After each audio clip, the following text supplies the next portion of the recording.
Hey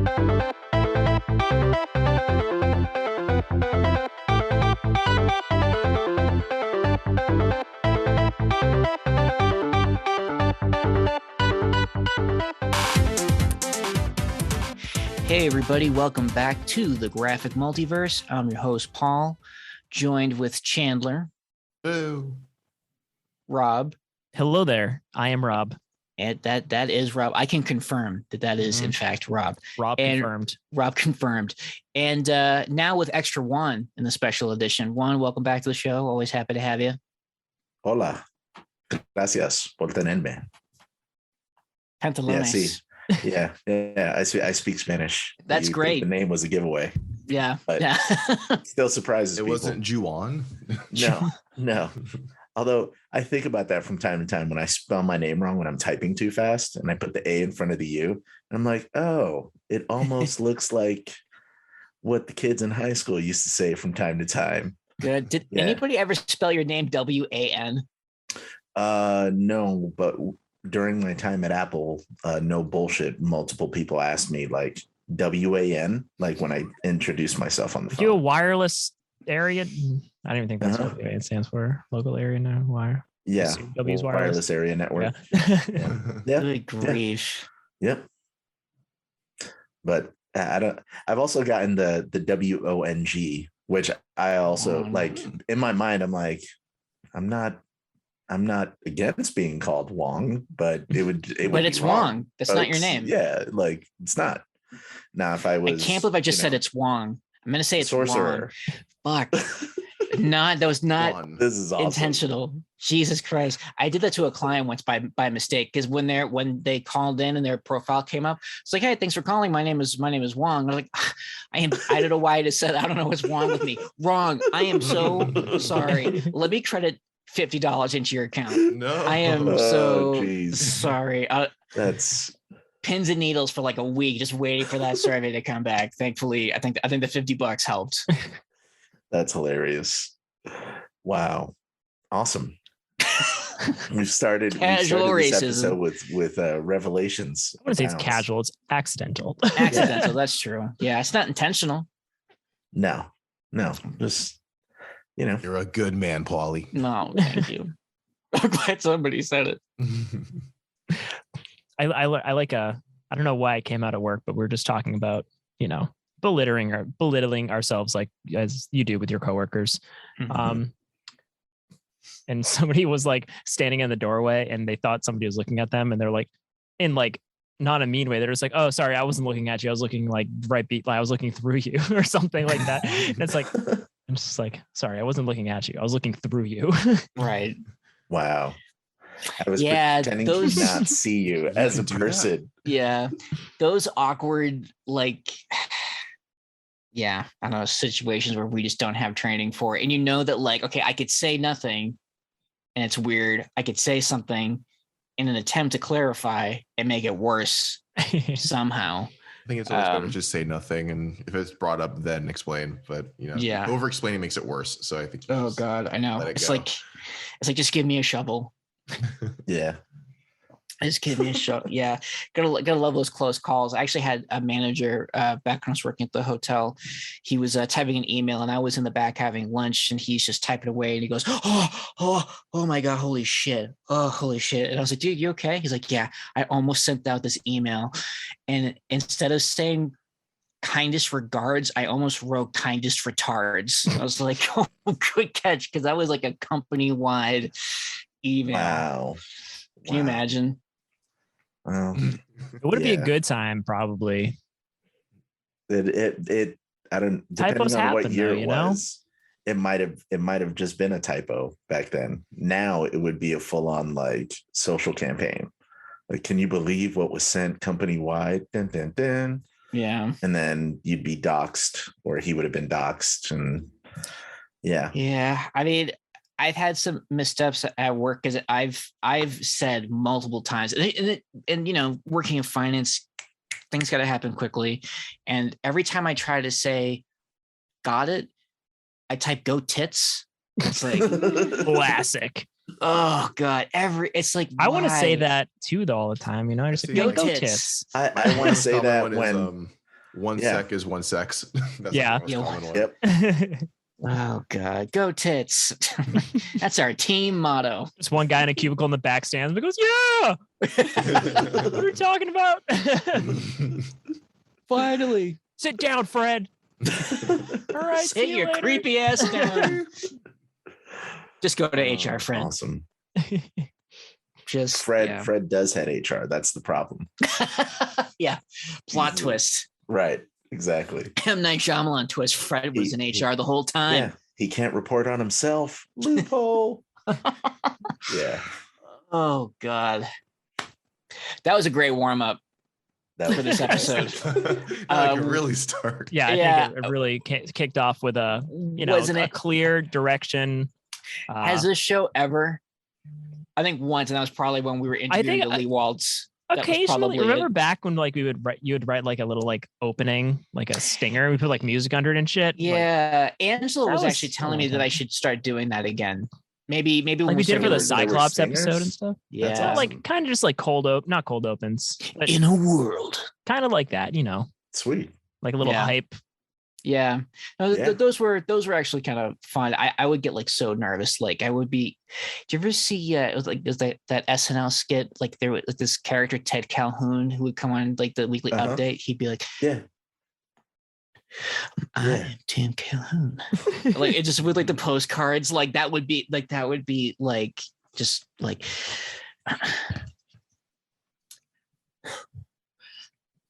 Cyclops is in the X-Men. He wears a visor. Can I start over? Like it was just a wreck. And Rob would be like, it's not live. It's like we're just recording this. You can do it 100 times. It's fine. Yeah. That's hilarious. Yeah. I do miss the good old days too, when we were just all kind of huddled in my apartment back when we were all in Boston. Yeah. Just eat a bunch of pizza, sit around a coffee table, and the good old days. But this is nice too, because we're what, Massachusetts, we're worlds Texas, apart, but Colorado, closer than ever. Yeah. Yep. It's crazy to think I talk to you guys more than like my actual family. Yeah, that's fair. Paul, I haven't talked to you in months. What are you talking about, Paul? I know. I was wondering. It's like, man, I wonder why my mom hasn't called me. I am the one that's usually calling her. I'm like, are you mad at me? Oh no, I'm not sure. You're a good son. Are just getting old. Is what it comes down to. Pretty much. My mom barely calls to like check up on me. It's always about like, how are my grandsons doing? They're fine. Chop They're liver. good. Damn. Pretty much. Calling as if like around. you're somehow gonna like mess them up. Like, are you feeding like, them? No bullshit. Like yesterday or the day before yesterday, I was talking to her on the phone and she was like, all right, hold on. Let's switch to FaceTime. I want to see the boys. And I was like, Drake's doing homework and Wesley's sleeping. And she was like, oh, okay. I'll talk to you later. And I was like, wow. Exactly. I was like, really? Nothing to do here. No. And it's what it is now. It's that stage of my life. So I'm pretty sure that's probably the only way I'll get my parents to call me is if I have kids. Yeah. They'll actively seek information and just completely brush you aside and just go right for that's how it works. It's crazy. Yeah, it happens. It's the circle of life. Mm-hmm. Speaking of the circle of life, the Hawkeye trailer has a circle in the logo. Owned by Disney, makers of The Lion King. Yeah, and Hawkeye is about family, I think, from the trailer. Just like the Fast and the Furious, Hawkeye is known for his family. I guess in the MCU, he is known. He's the guy with a family. Well, I mean, yeah, you hit the target. Yeah, that's pretty way to bring it back into focus. Awesome. But yeah, we got two trailers now. They're both basically the same, just short little trailers. Yeah. But less is more. I mean, it's coming out in a couple of weeks. I can't believe we're already into November. Yeah, I mean, time. Just bring it on. It's going to be 2 episodes. They're going to drop 2 when it premieres. Oh, really? Sweet. Yeah. My question is whether or not the 30 minutes are 45. I'm hoping they're like 45. It seems like there's going to be a lot of action set pieces. Bro, I'm hoping it's taking, well, I know it is, but I'm curious to see how much they're taking from the Fraction run, because I loved his Hawkeye. I thought it was amazing, with the dog great. And the Russian bros in their jumpsuits. Bro, the trailer guy. Bro. Yeah. The trailer definitely has strong like Fraction run vibes, but it also has strong like Jingle All the Way vibes. And I don't know which of those two vibes I'm more excited about. Well, I mean, if the things happen on this show that I'm hoping are going to happen, there's supposed to be a couple of big surprises on this show. Oh, what are you hoping is going to happen? Spill. Well, one of the surprises is that apparently, I don't know, I hope it's true, but don't be surprised if all the bros that show up aren't actually working for Wilson Fisk and Vincent D'Onofrio shows up. That would be tight. Yeah, would be. I would stand up and clap in my. That'd be really good. I almost in my apartment. I have a house now. I'm a house guy. No, I'll stand up in my apartment and represent for the apartments. Yeah. Yeah. I don't know why I did this. Stand up. Here in my apartment. Yeah. For people listening, Paul was making a sexual gesture with his hands unknowingly to himself. Yeah. Never mind high-fiving a million angels. I'm just paradise for all. Okay, sorry. Awesome. But yeah, back to family themed programming. It's that would be incredible, because the Vincent D'Onofrio Kingpin, I mean, it's for me, that's one of like the best, I think, comic book performances like ever. I mean, that's just me speaking. Like that's up there for like J.K. Simmons's J. Jonah Jameson, just fucking nailed it. Yeah, the Daredevil show, God, it did so much right. It did. It the really first, did. in my opinion, the first like 4 episodes of season 2 are like some of like the best comic book shit ever. Like all the Punisher stuff in season 2. God damn, that's good. It's really good. I enjoy season 2 a lot. I'll be honest, I was disappointed with season 3. But that's just because I love the Bullseye Daredevil stuff so much. And I wanted there to be more of like Bullseye getting under Daredevil's skin than what we got. I think that said, we're going to get more. I mean, show and the design are fantastic. And those fight scenes get better and better season to season. Putting Bullseye in the Daredevil suit was, I thought, kind of brilliant. Yeah. It was dope. It was...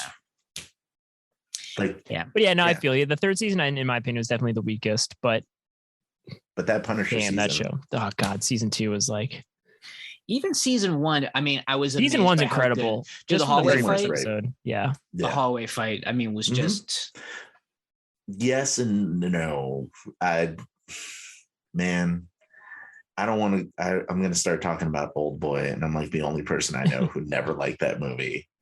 I've only seen Old Boy once, and I remember liking it, but I also at the end I was just like, I feel dirty.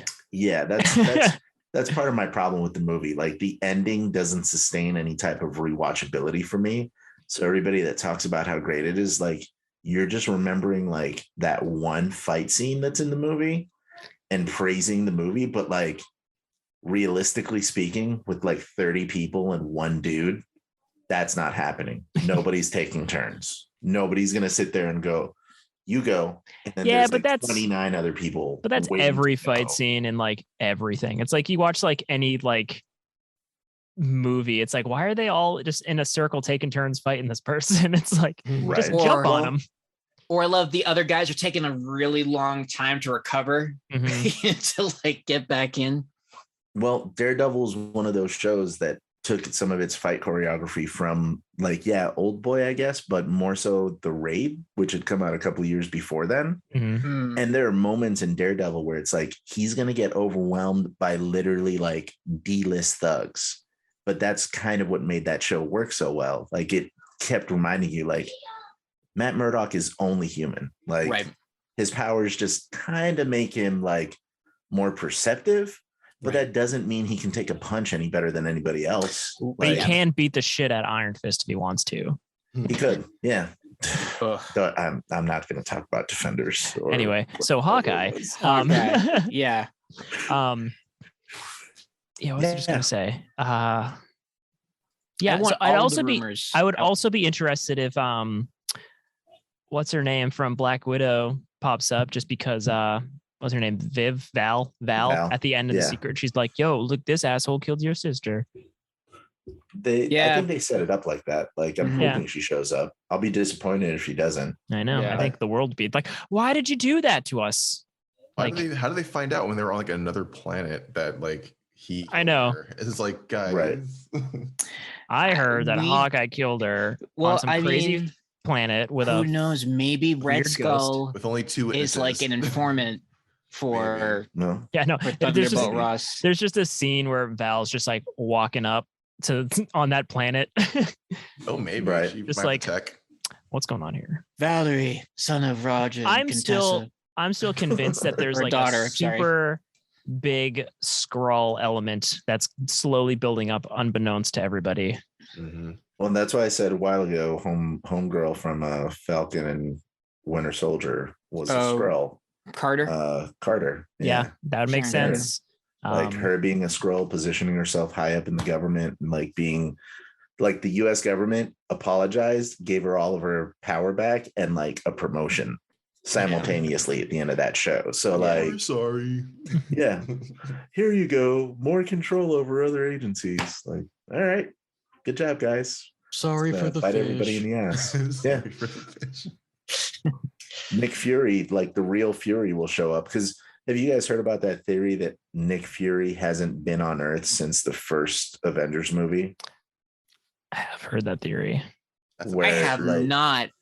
I've heard a lot of different theories about Nick Fury. I haven't heard any. He's the most in with the Skrulls. Right. So all we know, right, based on Captain Marvel gave us history that like Fury knew about the Skrulls and like kind of helped them get away from the Kree and kind of help them start somewhere else. Well, this theory goes that after Avengers, when Fury has that meeting with the World Security Council, and he's like, they'll show up again when we need them. Like after that, he just goes off Earth because he's friends with Skrulls. He knows that they're chilling in the atmosphere. They just came and scooped him up. So him and Hill supposedly have been replaced by the Skrulls that we saw at the end of Far From Home. I forget their names. Talos, I forgot his wife's name. Talos and his wife. Right. And that they've been in place of Fury this whole time. So like if you think about Fury's next appearance in the MCU after Avengers, it's in Age of Ultron.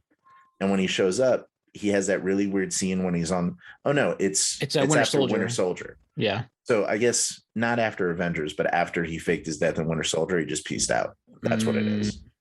So every time we've seen him after that, he kind of has the appearance of Nick Fury, but doesn't actually do Fury-like things. Like, I don't know.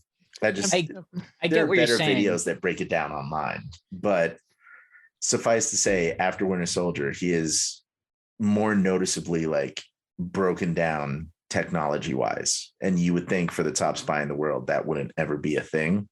But like every time we see him, he looks like he just came in off a bus, you know, like, I don't know. I mean, I like it. I mean, it makes sense to me. I mean, because we don't get any kind of how did Fury go from Earth to space? You know, I mean, it's like a big jump. Right. So we just know that he's been there. Like, yeah, lots to fill in. I'm excited because I actually haven't really been reading up on theories and stuff. So I'm excited for all of the theories and the possibilities and the whatnots. And I mean, if like what Rob's saying, and we get big, surprising, like this person is a Skrull and you had no idea reveals, There has to be, because we have a whole Secret Invasion show coming. Like, right. I'm curious what their like the biggest reveal is going to be, because they have to do something big. It would have to be like an active Avenger for somebody to be like, holy shit. Like Kevin Feige's a Skrull. Yeah, Iron Man was a Skrull. Yeah. Right. The real Tony was never even Iron Man. Yep. Yeah. Oh, he was killed in the desert. In the cave. Yeah, the real Tony's in the cave still. Mm-hmm. With a box of scraps. Why can't I make a suit? Yeah. Because he didn't have a good assistant. Yeah, and then that scroll was save the world. He saved the universe. Right. I remember that issue of Avengers when they killed Elektra and there was a Skrull, and then the implications of that and Secret Invasion. And that was around the time I think Steve Rogers was still he was still dead. So party was like was that like fake was Steve? That really Steve? Yeah. Not? It was still Steve. He was lost in time thanks to the I want to go back and read Secret Invasion. It was fun. And the lead up to it. I remember liking it. Yeah, that was like the era of time when I got like a year or so, like right before Civil War, I got like back into comics in like a big way. And then I just stayed deep in it for a long time after. Dude, Avengers Disassembled, that was like the perfect time to jump on. That was when I started reading Avengers books. Was like, I remember picking up the first few trades and then just going in week to week. And it was like, it's perfect because I missed Disassembled, but I remember getting in. It was during New Avengers before Civil War, because New Avengers was fun. I was still like a Venom fanboy, and I think there was a cover of like an early issue in like the first 10 issues, or like Venom is on the cover or something. I'm like, oh, cool, Venom. I like Venom. I think Frank Cho drew those issues, if I remember correctly. So then I just started reading and I was like, oh, wait, this is dope. This team's awesome. And then I just kind of kept reading like New Avengers and stuff. And then, the rest, as they say, was history. Yeah. but like the Disassembled, House of M. House of M was really good. We revisited that pretty recently. And I read, and I read Civil War fairly recently. I think Civil War still slaps, as the kids say. It slaps Tony in the face. Yeah, he's definitely the bad guy, hardcore, but like, it's just like it's just an action movie. Yeah. I mean, the art's phenomenal. Yeah. McNiven. I always get down with some McNiven. Yeah. Well, and with Captain America fucking riding the jet, telling the pilots to watch his mouth. Right. Yeah, it's pretty good stuff. That slaps. When I think of Civil War in my head, I picture Captain America with his arms over his head breaking through glass. That's just like all I picture. Yeah. What because that was around the time where it was almost like every summer was an event, because we also had World War Hulk. Yep. Which was the following year. And there's like Siege. I loved Siege. I was a big fan of Siege. Yeah. Siege was incredible. And see, that was only 4 issues. It was only 4 issues. It was short and sweet, but that's why I liked it. I think it was just that Norman had been doing for like 8 months, and it finally came crashing to a head. Okay, I lied. It wasn't a Venom cover. It was issue 20 with a Magneto cover. Oh, I can see how you get the Magneto cover. Or a Magneto fanboy. And that is literally one issue before the Civil War tie-in begins. So like, I must have just like wandered into my local comic shop and been like, oh, cool, Magneto. Oh, what's Civil War coming next week? And then been like, oh, snap. Yep. It's getting crazy. Mm-hmm. Yeah, I'm actually looking forward, because I do want to kind of reread that era of Marvel, and especially Avengers. Yeah, so I'm looking through here. Yeah, there's like the New Avengers went into Civil War. Then there was the Initiative, which was like post Civil War, kind of like the theme. And then I think after that must have been Secret. Oh, there was a Venom cover, but I was reading at that point. That was right before Secret Invasion. Okay. Yeah, so there's all the Secret Invasion stuff, and then I feel like there was one Dark Reign came after that, right? Yep. Dark Avengers was a good book. Dark Avengers was a good book. It was fun. Yeah. Or it was entertaining, very much so. Yeah. I'm still on my quest for reading all of the X-Men books. And I but they're on like Utopia now. So I went through all of that with like, Norman Osborn and his Dark X-Men, and and that's what kind of prompted me to want to reread the Avengers stuff. It's like, oh yeah, I forgot this was happening at this time, and man, the X-Men went through a lot in a very short period of time. They sure did, man. Holy shit! They sure did. Messiah Complex, Second Coming. Yeah, they've had a lot of stop starts. That's why, as good as this Hickman stuff has been that I've been just kind of like starting out and reading, I like it very much. But I've been an X-Men fan long enough to know they're just going to fuck this up somehow. And it's going to go back to like 8 mutants.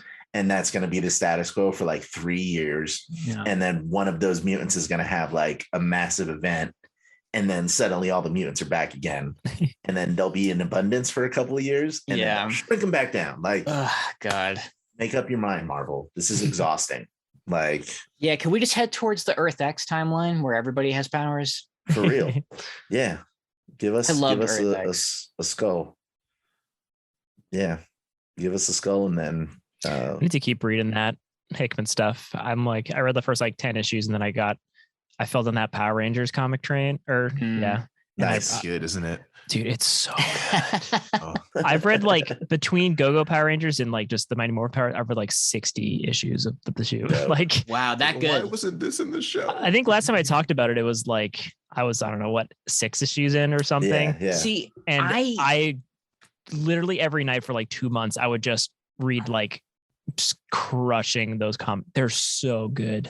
Okay, because I missed the Power Rangers bandwagon. Like, I feel like I was the right age, but I don't know if I just wasn't on the right channel.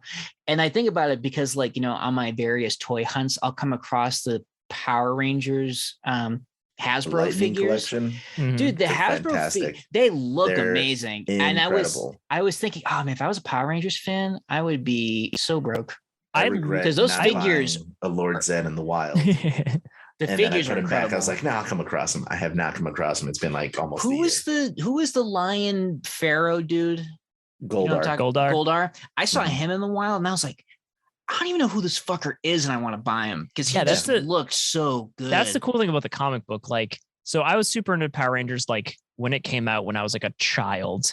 I like went to see the movie when it came out for my birthday that year. I saw that. Yeah. I was into Power Rangers until I don't know, like the late 90s, but then I didn't like stick with it. So like the comic series that I'm reading, like literally is like that era Power Rangers. It's like Tommy, Jason, Trini, Kimberly, Zach, Billy, like the team, like the crew. OGs. Yeah. All right. You got to send me the Comixology link because I want to check this out now. Yeah, and it's cool. So there's the 2 series. There's like Go-Go Power Rangers, and then there's like Mighty Morphin Power Rangers. Mighty Morphin Power Rangers, like already, it starts with Tommy on the team already. The Green Ranger, he comes later, you know. Spoilers. Go-Go Power Rangers is like the beginning of the team and stuff. So like I actually read it chronologically. So like I read Go-Go and then I started Mighty Morphin Power Rangers, but they came out like simultaneously. So you can kind of get like. I just had like a Doctor Strange out of body experience, you know, when the H1 kind of pushes him out of his own body. Where somebody's talking nerdy stuff and Paul's like, I don't get it.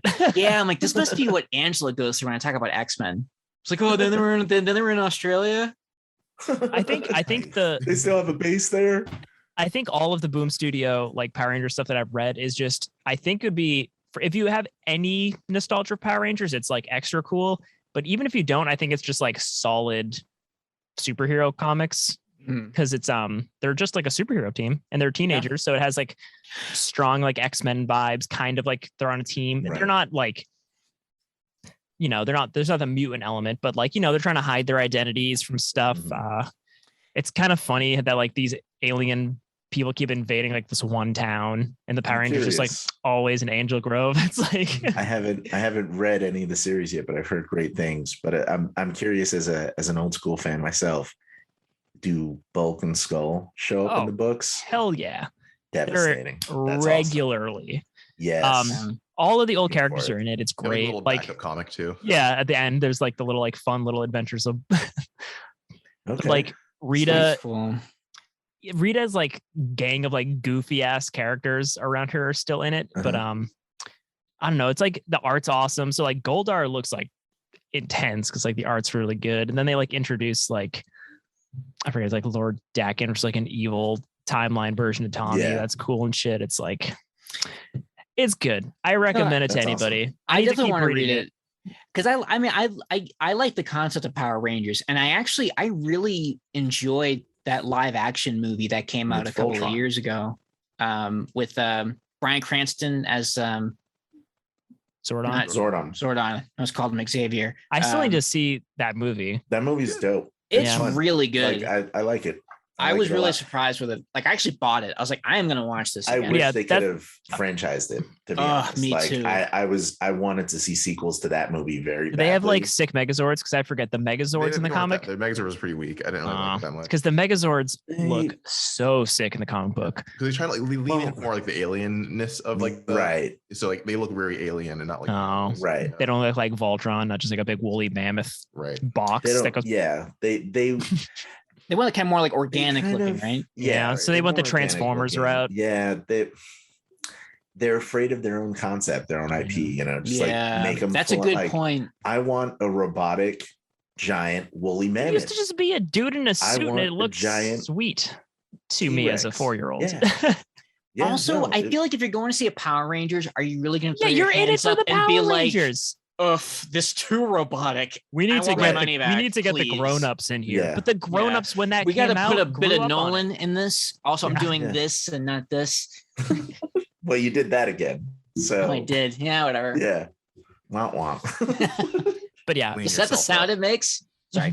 I don't even know how I got on the Power Rangers, but hey, dude, this is so good about the comic. Yeah, this is just freestyle. Random. This is a freestyle episode. Yeah, which are my favorite, because I mean, the genesis of this show was that like I would go to Comicopia and talk with, it was like Cheers, but in a comic book story. Like you see your regulars and you catch up, and I was like, you know what? I want to fucking record this because there's some good shit. So Power Rangers from Boom Studios.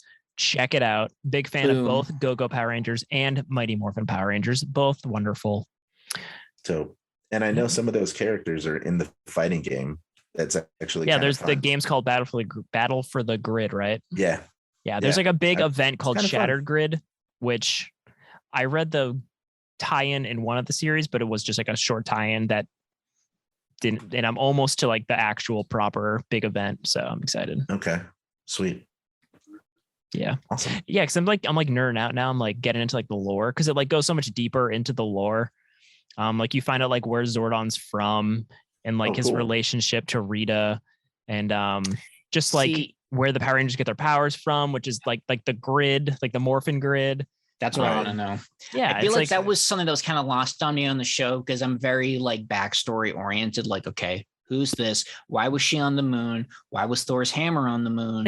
Like, I need some explanation as to like what's what. That's why I love Tolkien, because books upon books of backstory.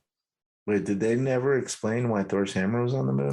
Well, it was kind of like a running joke on the show. Like for the longest time, Rob was fixated on how the hammer got on the moon, and it was always like, how did Thor's hammer get on the goddamn moon? Didn't that happen in a comic though? Like, wasn't that when they discovered Nick Fury? Or was it how did the hammer, or how did Jane Foster get to the moon? Oh yeah, I think all of it.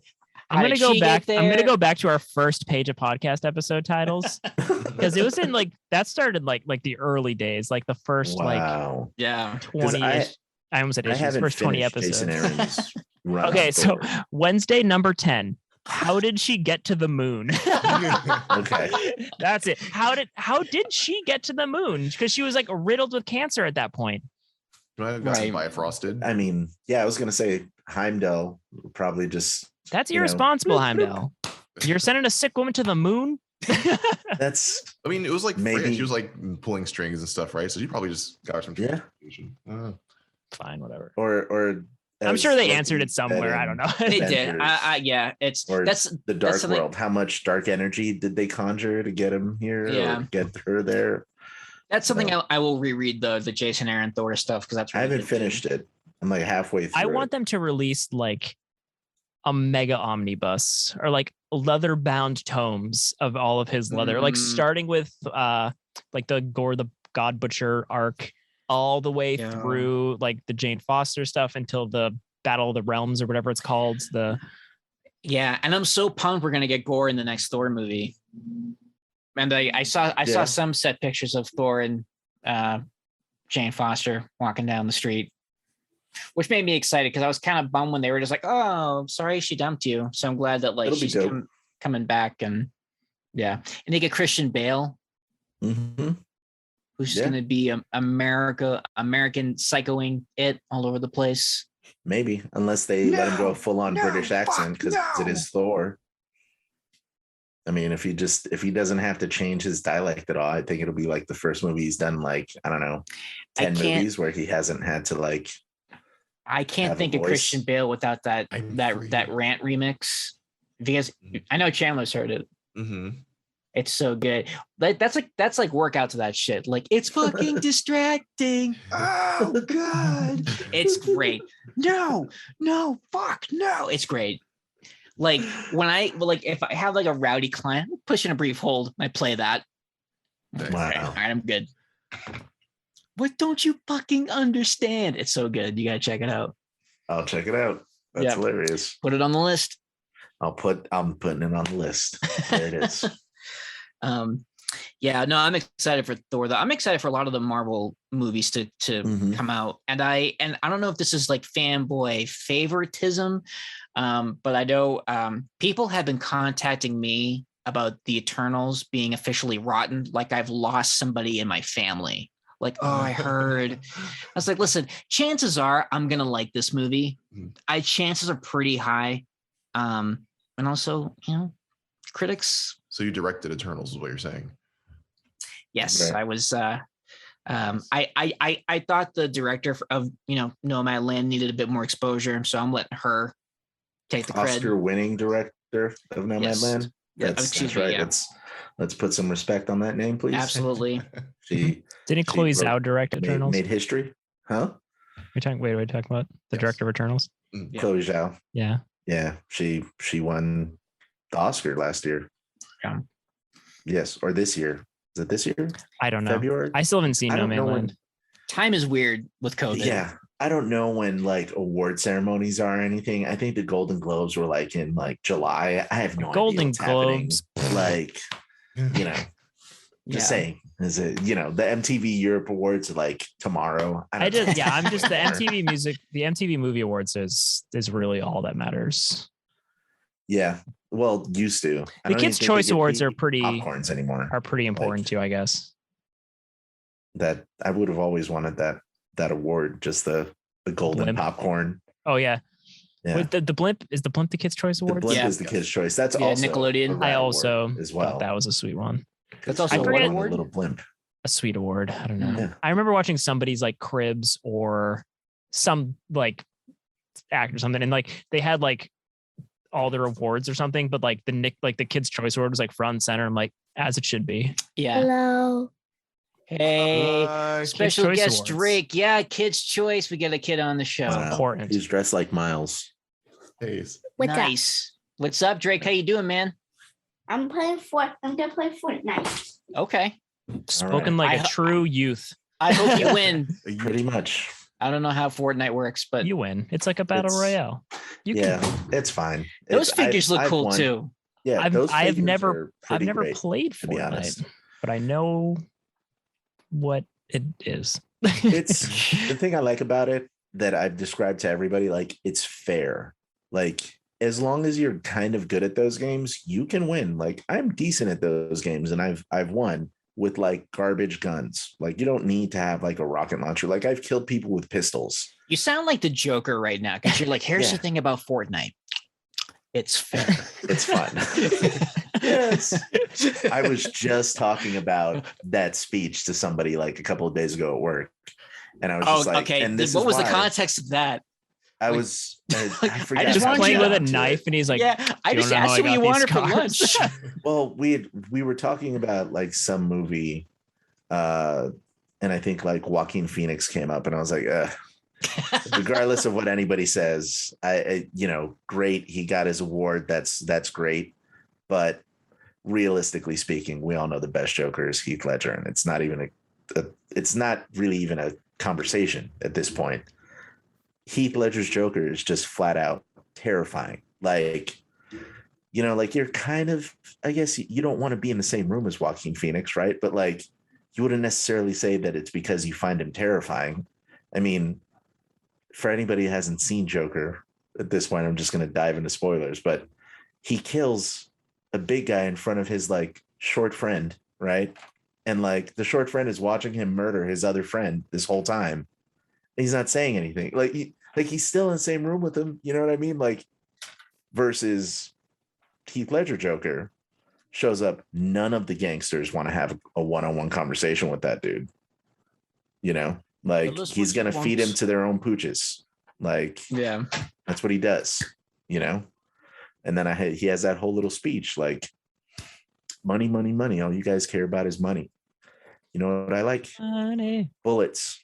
Yeah. Gasoline. And dynamite. The best thing about these things is that they're cheap. Yep. No, it's great. And of course, the famous, this town deserves a better class of criminal. And I'm going to give it to them. Yeah. Yeah. Papa, where's my headphones?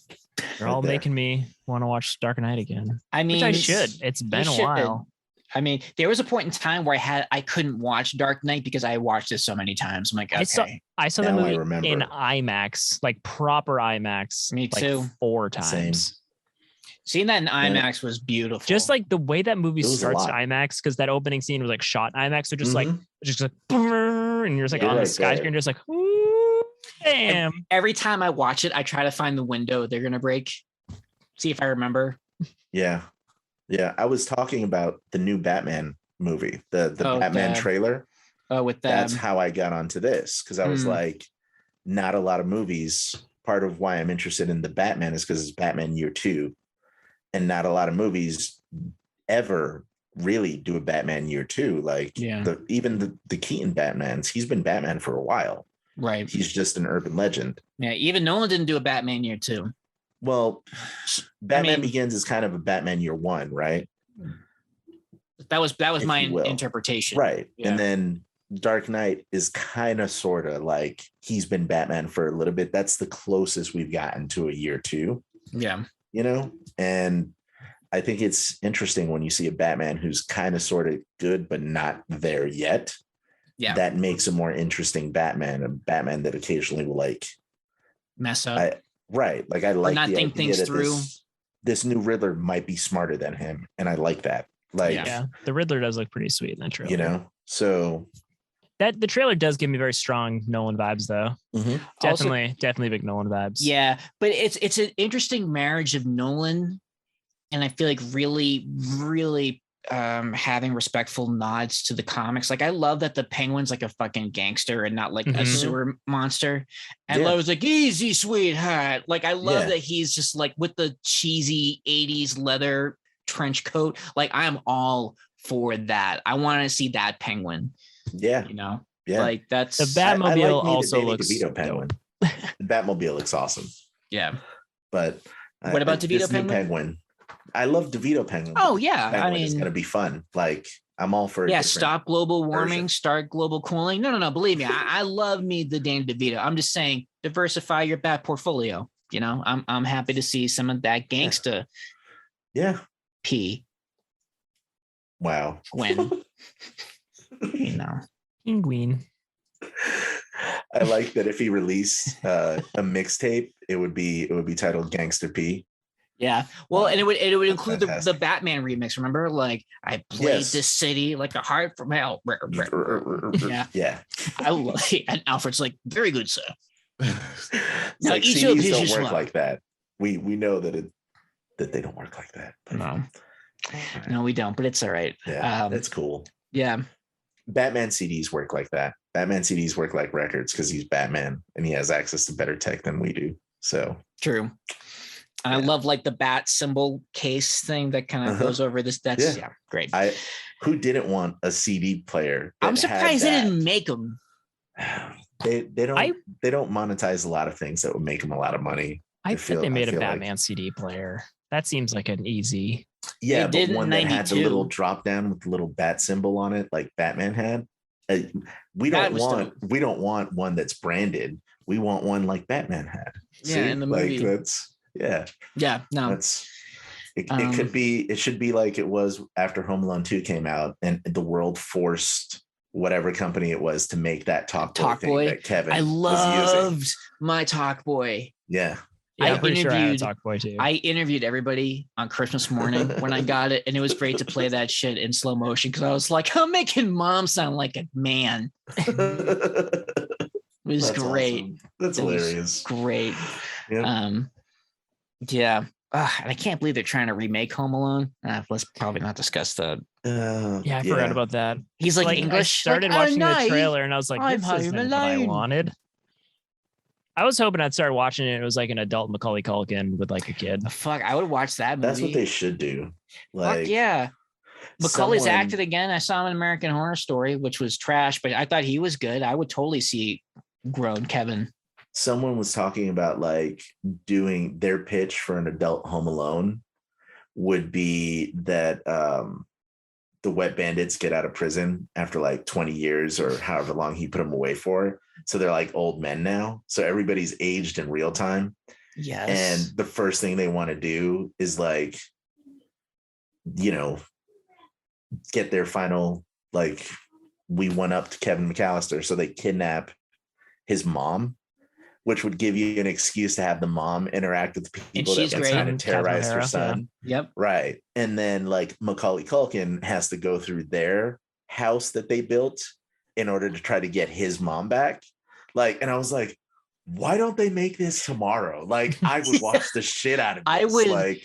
I would pay money. Like if there was a Kickstarter, like I would definitely be making a donation because like that sounds incredible. And not for nothing, but I'm pretty sure Chris Columbus is just living off residuals right now. I'm sure he would come back and direct this movie. He probably would. I didn't realize Chris Columbus is like behind those Kurt Russell Santa Claus movies on Netflix. Oh, is he really? Yeah, I listened to a podcast that he was on randomly, and he was like, he produced or wrote the first one and then directed the second one. And I haven't watched those, but I mean, Kurt Russell as Santa Claus. Yeah, I mean, you got me right there. I mean, like, I should Russell. Watch those because it's like they're trying to like build out Santa lore and make like a Santa series. And apparently Kurt Russell has said that he will play Santa Claus until the day he dies. Wow. So listen, I fucking love Kurt Russell. So yeah, I support. Oh, yeah. I remember seeing dude. Well, I got my little book right here. Oh God, I love Kurt Russell. I will sing Kurt Russell's praises till the end of time. I mean, Escape from New York, The Thing, Santa Claus. Hey man, Escape from LA as well. A lot of people with Steve Buscemi want to hate on that movie, but there's one thing. Every time I talk about Escape from LA, I'm going to bring up the fact that he made all those baskets on his own in single takes. Like he makes a full. That was a good scene too. He makes a full court shot. I've been shooting basketballs since I was like 6. I've never hit a full court shot, and I've thrown that ball every single which way. Like the javelin, I've tried throwing it with one arm. I've tried drop kicking the goddamn thing. I've never made a full court shot. Like Kurt Russell is the man forever for making those shots in that movie. And on a somewhat side note of Santa, because it just got me thinking, has anybody seen the trailer for a movie called Fat Man? No. With Mel Gibson? Yes. Yeah, I think it's on one of the. It is on one of the streaming things. I think it's on like Amazon or Hulu or something, but it legit looks hilarious. It's basically about this little kid who gets a lump of coal from Santa. So he hires a professional assassin to go to the North Pole and kill Santa Claus. And Santa Claus is played by Mel Gibson. And the professional assassin is Walton Goggins, who I don't know if you know him from his work on Justified. Me some Walton Goggins. Ant-Man and the Wasp. Yes, exactly. I just loved him in Vice Principals. Walton Goggins, have any of you seen that show? Yes. His character in that is so wonderfully bizarre and insane. Yeah. All that stuff is going to be pretty good. And if you liked Vice Principals, I found out that the episodes of Peacemaker that aren't directed by James Gunn are directed by Jody Hill. So I have no concern. I was wondering if they were going to make a new show, because like I've loved everything they've done, like Eastbound and Down and Vice Principals and stuff. So So, well, they're also doing the Righteous Gemstones. I'm pretty sure. I forgot about that. I also like that. It's coming back. So that's season. Another ridiculous show. Mm-hmm. Yeah. Good stuff. I like what I'm hearing. Yeah. That's good stuff. That's good stuff. Speaking of John Carpenter, I did catch Halloween Kills. Anybody watch the sequel? Haven't seen it yet. I wanted to watch the one that came out before it's a few years ago first, because it's like a sequel to the 2018 one too, right? Yeah. Yeah. This movie, it's like the first one, the 2018 one, then this one is like that movie's lore. Yeah. Written by Danny McBride. I know. Yeah. Speaking of weirdest thing of all time. But yeah, I like the first Halloween from 2018. I did too. I enjoyed it. Dude, when he drops the teeth in the bathroom stall, it was good. Mm-hmm. Yeah, I would be definitely curious to talk to you guys more about that when you all see it, because I have thoughts. Okay. I'll get on it. Yeah, got the thoughts. I'm trying to think what else has been. There's something I was going to ask you guys, and of course, I forgot it, and I'll remember it. I've been slowly rewatching the Cowboy Bebop recently, in anticipation for the upcoming live action show, and god damn, that show is so good. I need to watch it. It is. I've never watched any Cowboy Bebop. It's next so in the good. queue. And it's Netflix just added it all. Yeah, I've been watching it on Hulu, where it's been for a while, but and then they added it to Netflix. Mm-hmm. So I would definitely check it out. It's only 25 episodes total, and then there's a movie that takes place like between the last 2 episodes or something. It's I don't know if they broke it up into seasons, but total amount of episodes, it's only like 24 or 5. And I haven't watched the whole thing through in like 15 years or something, since like college. So it's good. The episodes are short, and it's kind of like, each episode's kind of like, like a job of the week, because they're like bounty hunters with like it was basically Firefly before Firefly. Like Firefly ripped off Cowboy Bebop when it came out, and that was one of the things that always prevented me from like fully diving into Firefly, because in the back of my head I'm like, I enjoy this, it's clever and it's witty, but it's and you just like Cowboy Joss Bebop. Whedon. I love Joss Whedon, but I was like, come on, Joss Whedon, you just did Cowboy Bebop. Like, what the hell? I love how you sound like Doc Brown when you said that.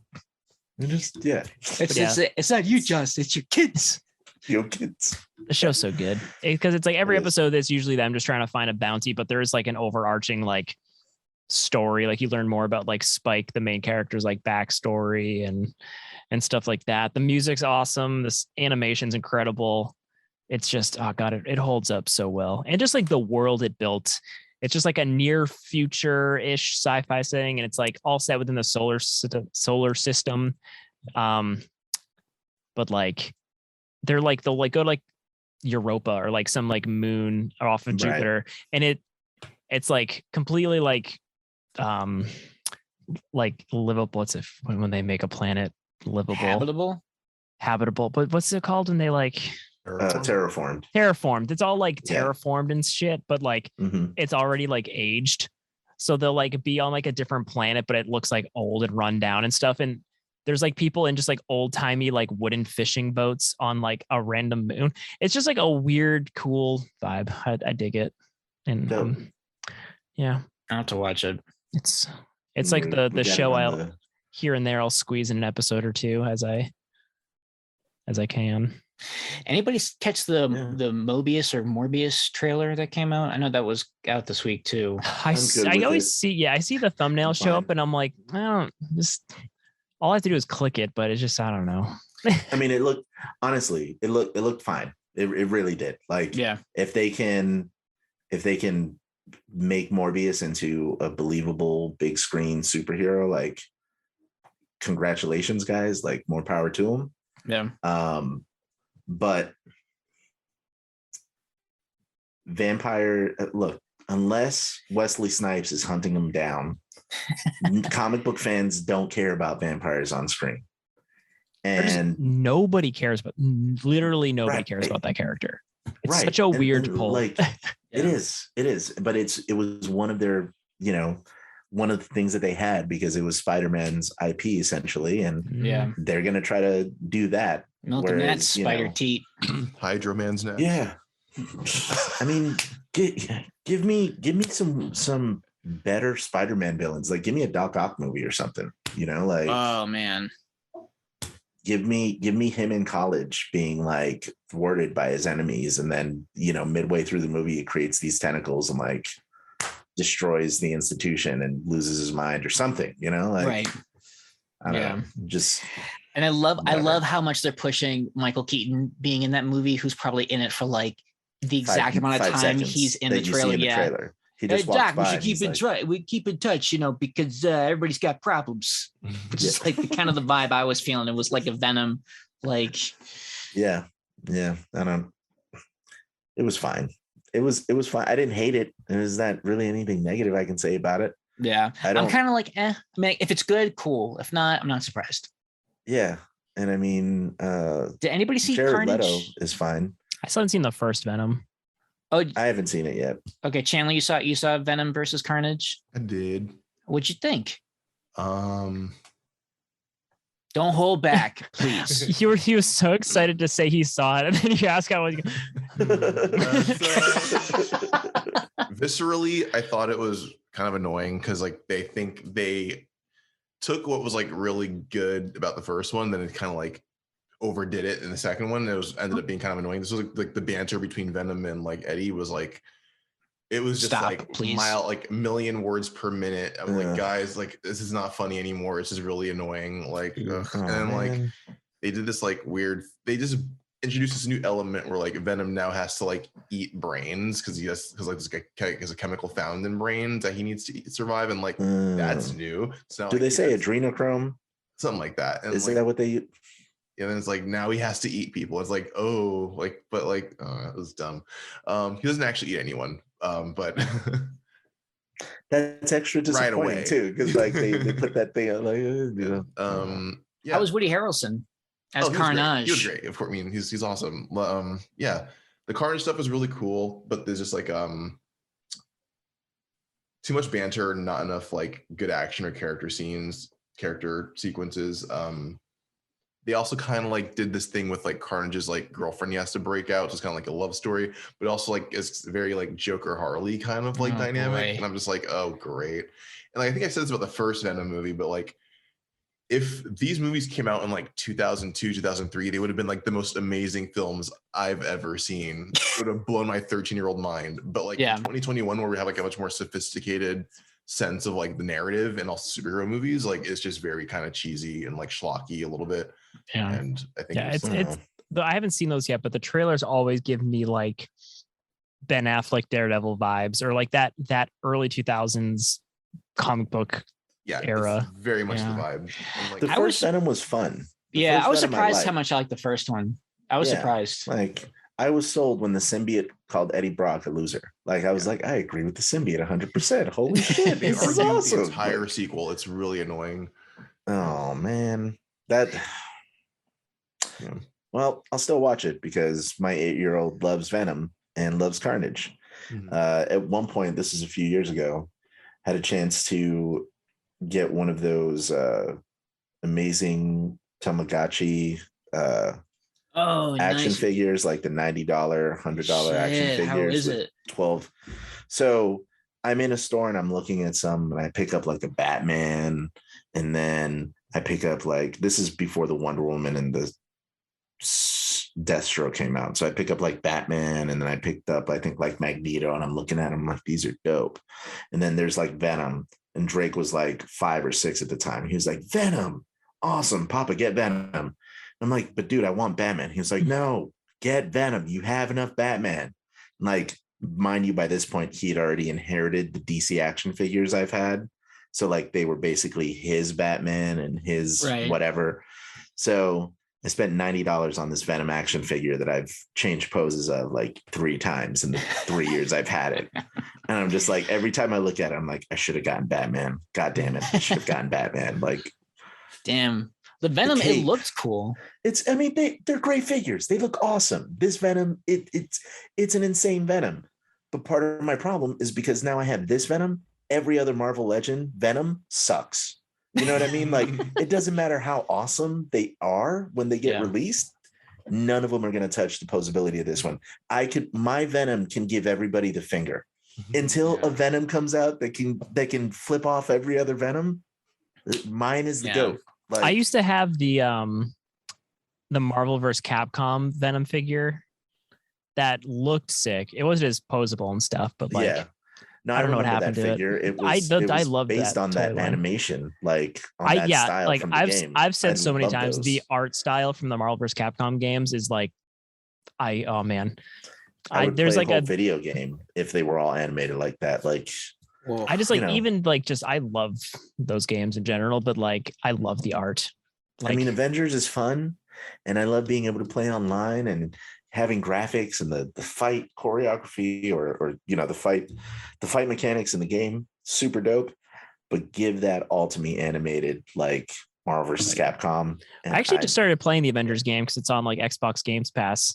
And I'm only like an hour or two into it, but like I actually really like it.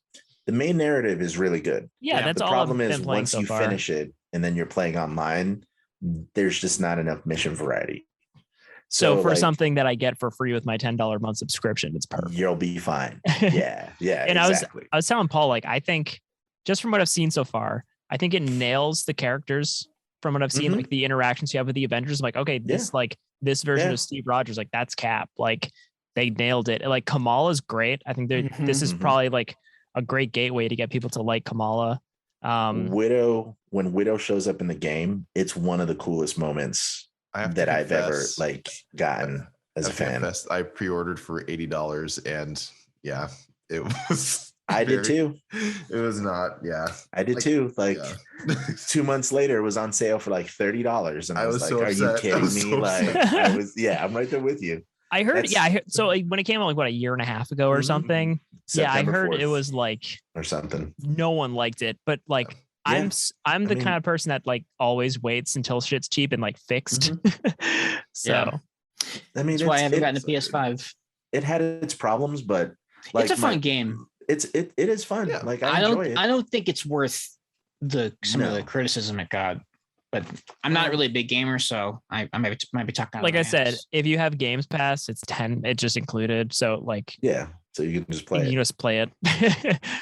But my buddy is trying to convince me to buy the Guardians game, and he's like, I've heard really way better than Avengers. Good things about Guardians. It's the best Marvel game I've ever played. It's the greatest superhero game I've ever played. And I'm like, I'm hearing all of this, and I'm like, that's cool.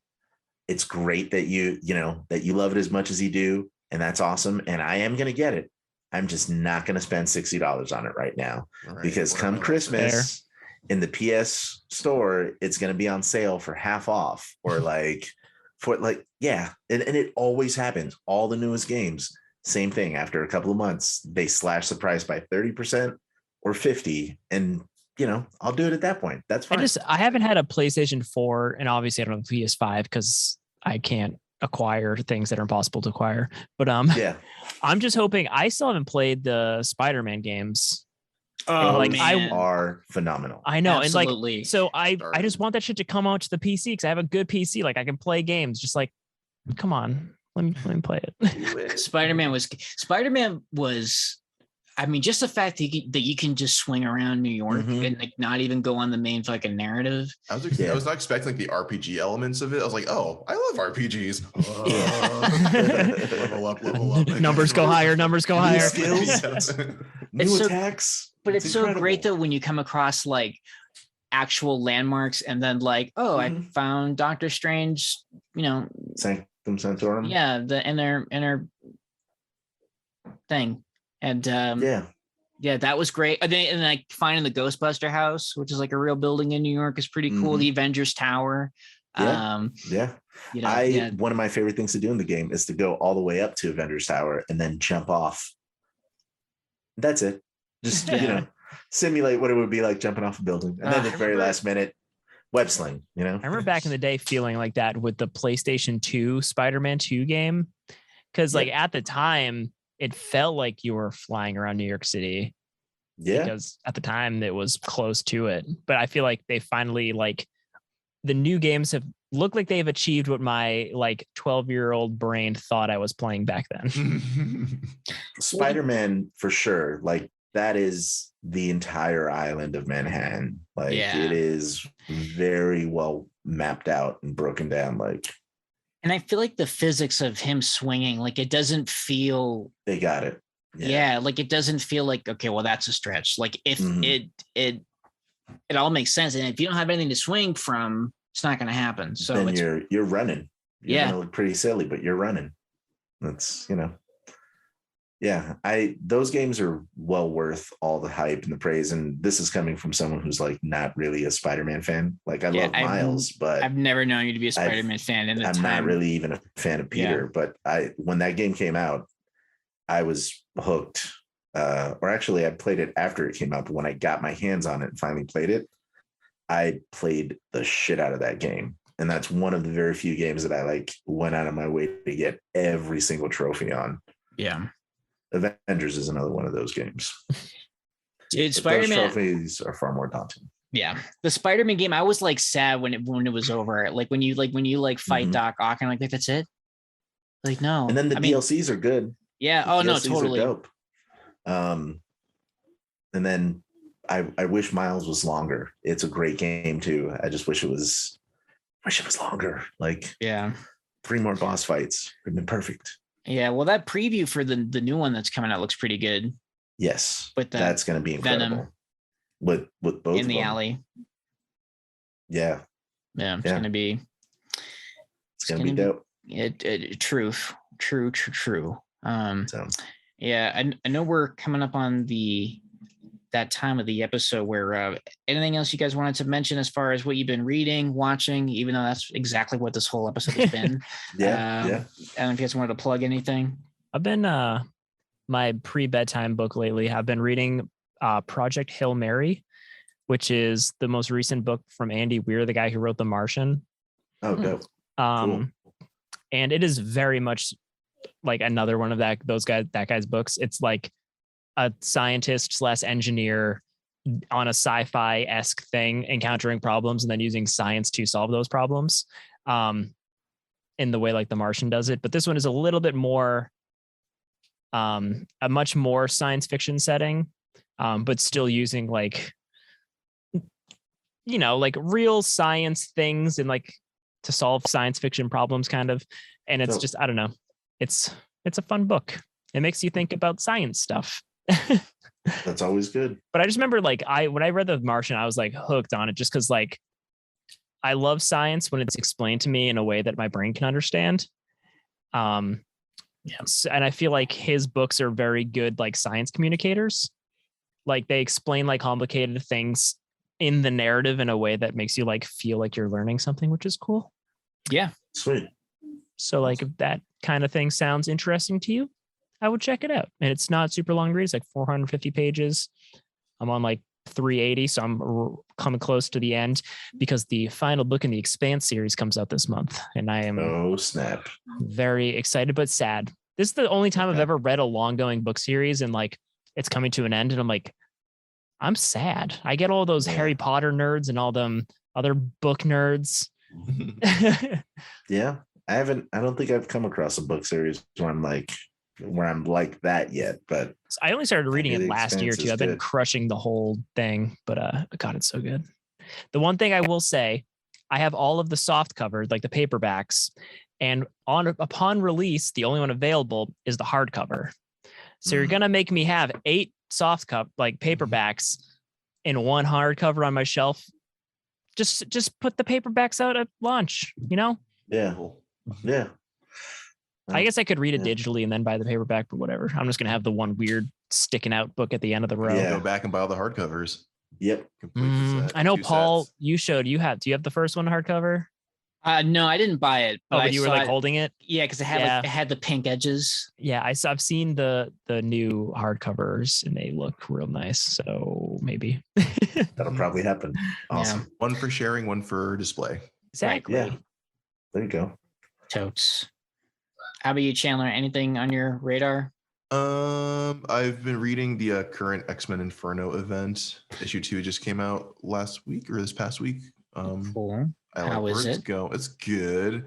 like where it's going. I don't know if you guys care about spoilers, but I'll not talk about spoilers. I've also been reading Sword, which is a new series that came out last year in the X line. I like it. The art's really great, and all that just makes it more like apparent that it's not going to last forever because the art's probably going to change after like 5 issues. Yeah, but like it's such a slick book. It looks great. I love Al Ewing as a writer. You have all like they're bringing a bunch of like obscure D-list characters and giving them like prominent roles, and like this is awesome. I love when that happens. Me too. Yeah. That's what I always loved about the Rick Remender stuff. He would always pull in like super weird, obscure characters into his runs. Yeah. I also renewed my library card recently, so I picked up Drawing Number 3 again. So some more Dark Tower adventures. I'm excited.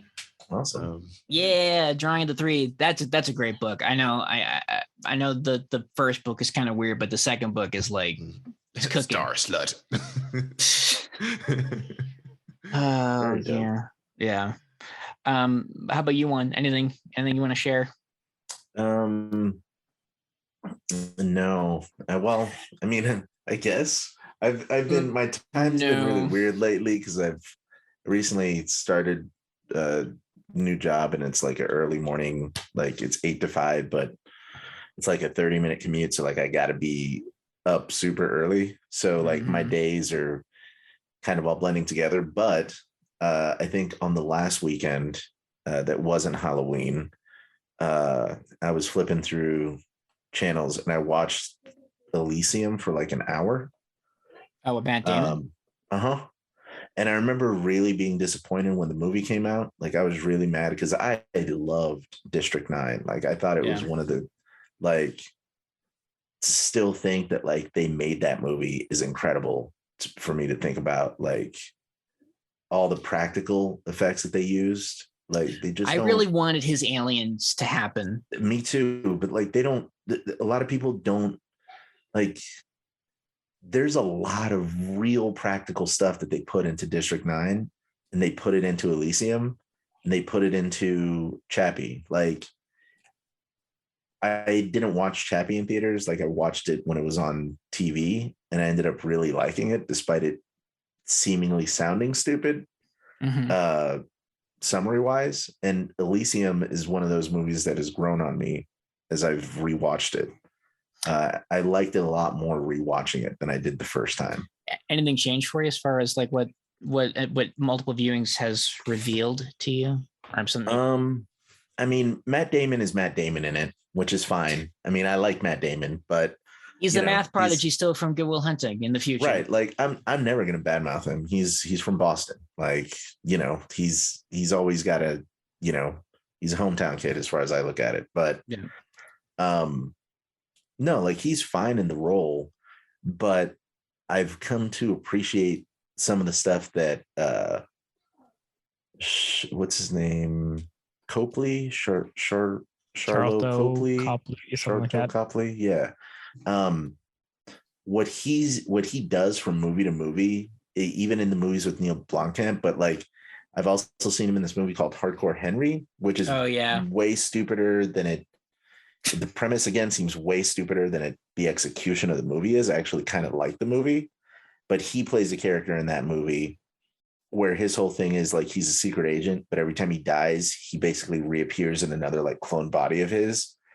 And like when he shows up in Hardcore Henry repeatedly, like he'll be in the middle of a sentence, he gets killed, and then he shows up 5 minutes later and picks up from the rest of that sentence because he's like trying to finish what he's saying. Awesome. So like, yeah, so that's kind of cool. But seeing him in different roles, like I really appreciated more so like what he's trying to do in Elysium than I did the first time I saw it, because I just knew him from like District 9, right? And then I saw him in Elysium. And he's like a badass in Elysium, isn't he? Right. And I was like, why the fuck is the guy from District 9 trying to be a badass? Like, dude, you used to wear a tie with a button-up short sleeve shirt. Like, you're not a badass. Like, I saw you in the other movie. And this time I was able to appreciate him more as an actor, I guess.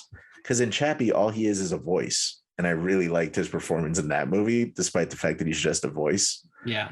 And then, I don't know. And also, I guess the hacker in Elysium is the guy who played Escobar in Narcos. And I've since seen Narcos, and then I went back and watched Elysium, and I was like, holy shit, it's Escobar. That's fantastic. Yes. But I liked it more. So I don't know. Maybe it's just me getting older, and the message of the movie is like everybody should have free healthcare. And then I like sprained my ankle this past weekend, and I'm like, God damn it, everybody should have free healthcare. This movie's awesome. Yeah. So that's really it. Cool. I'll definitely put that on a list to watch again, because I think I saw that in theaters, and that may have been the last time I saw it. Yeah. Very cool. Yeah, I just I'm still reading X-Men. I literally just finished Curse of the Mutants, when they bring in vampires and they resurrect Dracula and all that. Jubilee becomes a vampire for like a decade. Yeah, that was kind of weird. The story arc after that, though, I thought was like way more interesting, because it actually involves the Eternals and how, like, you know, they met with the X-Men very early on, and it's kind of like a suppressed memory thing, but I'm not explaining it very well. But it's better than the vampire one, even though it did have Blade. So that was cool. Okay. And like Cyclops and Blade being like, I don't take orders from you, we're gonna do it anyway. Like it's great. Well, you know. Yeah. And they can't all be home runs. No, but we love comics just the same. Exactly. Ponytail. Yeah. Who is a ponytail? Dracula's ponytail. Yeah, I don't. That was the style. Yeah, I don't really quite understand the Marvels. They also used to wear an onion on their belt, because that was the style back in the day. Oh God. Yeah, I don't know. I'm just gonna keep ripping off Grandpa Simpson lines. That actually reminds me, I binged because it was Halloween. I binged all of the Treehouse of Terror episodes that have ever been made. That's a lot now. Yeah, I watched a handful of those. Yeah. There was one I saw that I loved, and it was a Halloween episode that wasn't a Treehouse of Horror. It was like Horrors of Halloween or something like that, and I loved it because it's a complete plot. And it like really like spoke to me. Like I watched it and then I made Angela watch it. But like, yeah, like Lisa's excited about being old enough to go to one of those like horror amusement parks, and she gets like traumatized by it. Like it's all about confronting your fear and your anxiety. And so like at one point she's like, oh man, like did she go back to Taylor? Like, no, she wouldn't. And like Taylor was like an old stuffed animal that she had. And while everyone's out trick-or-treating, Homer's at home with Lisa, and they get like attacked by like these like temporary holiday workers that Homer pissed off early in the episode, and they get like creepy masks on, and they break into the home, and so it's like the strangers. Yeah, and so they Homer and Lisa make a plan where they're gonna light off all of their 4th of July fireworks that they didn't use and all the Christmas lights, and try to like get help because the neighborhood's empty because everybody's gone trick-or-treating. And of course Homer has one match and the wind blows it out, and like they go, what do we do? We need something to burn. And Lisa's like burn Taylor. He's like, the Homer's like, I can't. And he's like, no, it's time. I have to let go. And I was like, oh. I know what that's like. Anyway, it was really good. It was a nice shake up from the usual like 3 short stories. It was a cool arc, and it had a really nice musical number that was a nod to Rocky Horror Picture Show. So dope. Yeah, that was really good. So that's it. X-Men and Simpsons. That's what I've been doing. There it is. As usual, y'all know the drill. Instagram, Twitter, Facebook, give us some stars, help us out with our algorithm. And as always, have fun exploring and cruising through the multiverse.